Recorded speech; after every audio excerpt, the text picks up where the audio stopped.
US lawmakers protest Elon Musk USAID shutdown. Caroline Leavitt blasts USAID and calls out programs she says are example of waste and abuse. Trump has once again suggested that Canada become the 51st state of the United States of America. Trump shares details of his talk with Claudia Sheinbaum. President Trump signs new executive order to establish Sovereign Wealth Fund for the US. Alright guys, welcome back to the channel. I got some fresh trending topics to share with you guys. Don't forget to like the video, subscribe to my channel, join the Notice family, and let's dive into it.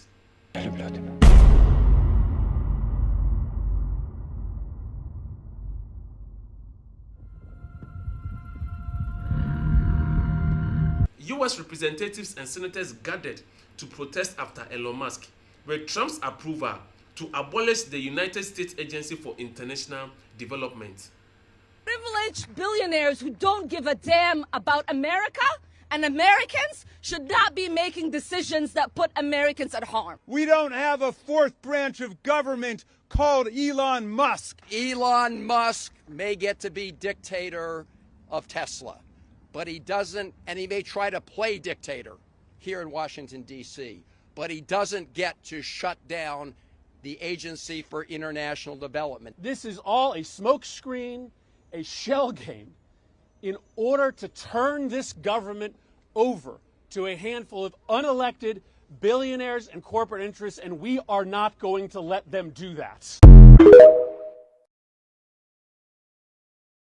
Today from the Oval Office, Trump highlighted a significant step in US-Mexico cooperation, emphasizing the need to stop fentanyl and illegal immigration. He mentioned that Mexico has agreed to deploy 10,000 soldiers permanently on their side of the border to help address these issues. Trump noted the tragic loss of life due to fentanyl, which he claims could be as high as 300,000 per year. While progression was made, Trump pointed out that discussions on tariffs are still ongoing. I had a great talk with Mexico, but we have to stop fentanyl from coming in, whether I like somebody or not, and we have to stop the illegal aliens from coming in. I think we've lost 200,000 people on average a year for many years, much higher than the 100,000, could be even closer to 300,000.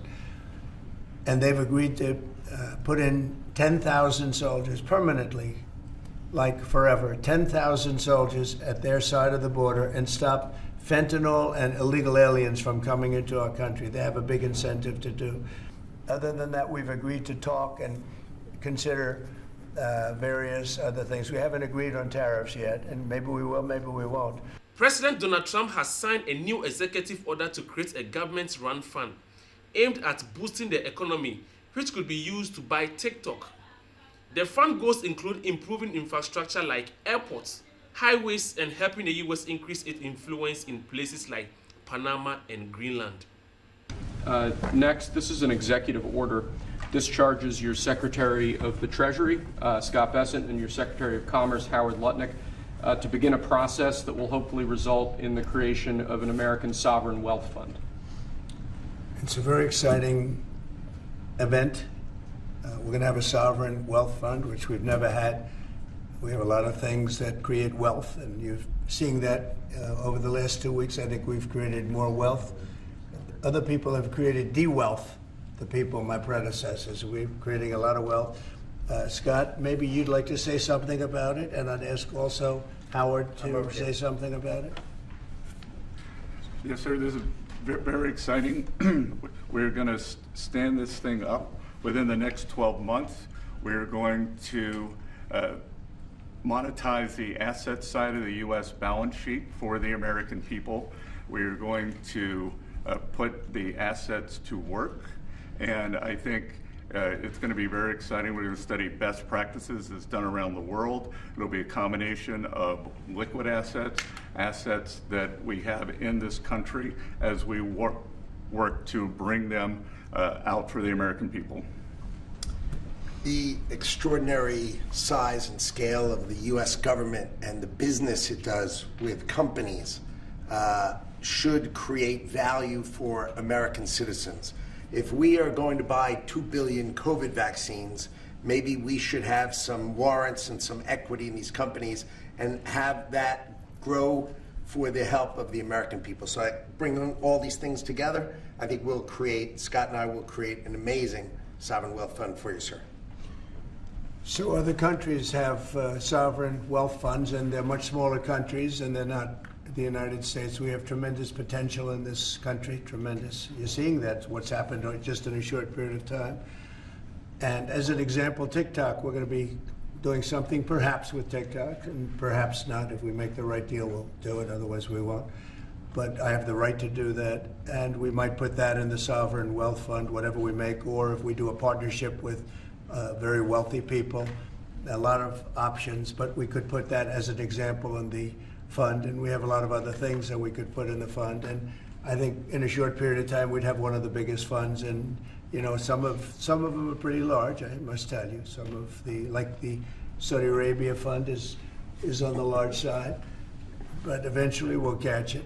But we're going to create a lot of wealth for the fund, and I think it's about time that this country had a sovereign wealth fund, and these two gentlemen and some others are going to work with them very closely, and they'll be heading it up, and they're going to do a great job. Two highly respected people that have done unbelievably well in the world, in the real world. So that's a big deal, huh? Yes, sir. I think it's going to create value and be of great strategic importance. Mr. President, why is it important for Elon Musk? Today in the Oval Office, President Trump stated that he would like to see Canada become the 51st state of the United States of America. He emphasized that the US already provides military protection to Canada and added that the US doesn't need Canada for car manufacturing, lumber, or other resources, as states like Detroit, South Carolina, and Tennessee could easily handle those industries. That he could agree to change your mind on the tariffs? Well, we can always, look, what I'd like to see, Canada become our 51st state. We give them protection, military protection. We don't need them to build our cars. I'd rather see Detroit or South Carolina or any one of our, Tennessee, any one of our states build the cars. They could do it very easily. We don't need them for the cars. We don't need them for lumber. We don't need them for anything. Caroline Leavitt has strongly criticized the use of US taxpayers' dollars being spent on transgender opera in Colombia. She called out the funding as wasteful and unnecessary, while praising Elon Musk-led agency for its more practical initiatives. And here's the reason why Elon Musk and others have been taking a look. Because if you look at the waste and abuse that has run through USAID over the past several years, these are some of the insane priorities that organization has been spending money on. $1.5 million to advance DEI in Serbia's workplaces, $70,000 for a production of a DEI musical in Ireland, $47,000 for a transgender opera in Colombia, $32,000 for a transgender comic book in Peru. I don't know about you, but as an American taxpayer, I don't want my dollars going towards this crap, and I know the American people don't either, and that's exactly what Elon Musk has been tasked by President Trump to do, to get the fraud, waste, and abuse out of our federal government. All right, guys, thank you for sticking around. Don't forget to like the video, subscribe to the channel, and hope to see you in the next video. Thank you for watching.